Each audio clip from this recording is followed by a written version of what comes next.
Cinema മേഖലയിലെ ലൈംഗിക ആരോപണങ്ങൾ അന്വേഷിക്കാൻ സർക്കാർ IG സ്പർജൻ കുമാറിന്റെ നേതൃത്വത്തിൽ 7-അംഗ സംഘം അന്വേഷിക്കും.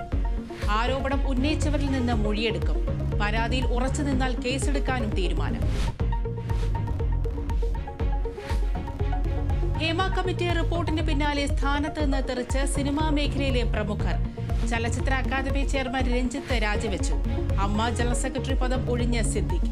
ഇരുവർക്കുമെതിരെ കേസെടുക്കണമെന്ന് ആവശ്യപ്പെട്ട പോലീസിൽ പരാതി. സിനിമാ മേഖലയിൽ കൂടുതൽ പേർക്കെതിരെ ആരോപണങ്ങൾ. നടൻ റിയാസ് ഖാനെതിരെ രേവതി സമ്പത്ത് ഫോണിലൂടെ അശ്ലീലം പറഞ്ഞു. മുകേഷിനെതിരെ 2018 ഉയർന്ന ആരോപണം വീണ്ടും സജീവമാകുന്നു. നിയമവും സംവിധാനങ്ങളും അധികാരമുള്ളവർ വളച്ചൊടിക്കുന്നുവെന്ന ആരോപണം ഉന്നയിച്ച കാസ്റ്റിംഗ് ഡയറക്ടർ ടെസ് ജോസഫ്. യുവ സൂപ്പർ സ്റ്റാർ കടന്നുപിടിച്ചെന്ന് നടി സോണിയ മൽഹാർ.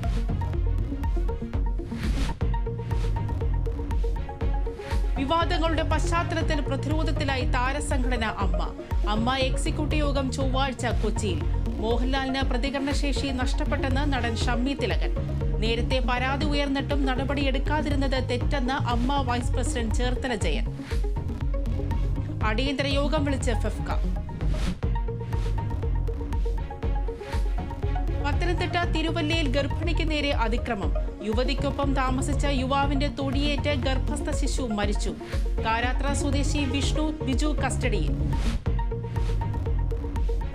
സ്ത്രീകൾക്കെതിരായ അതിക്രമങ്ങൾക്കെതിരെ പ്രധാനമന്ത്രി. അതിക്രമം മാപ്പർഹിക്കാത്ത പാപം. കുറ്റവാളികളെ സംരക്ഷിക്കുന്നവരെ വെറുതെ വിടില്ലെന്നും മോദി. കൊൽക്കത്തയിലെ യുവ ഡോക്ടറുടെ കൊലപാതകത്തിൽ മുഖ്യപ്രതിയുടെ നുണപരിശോധന പൂർത്തിയായി.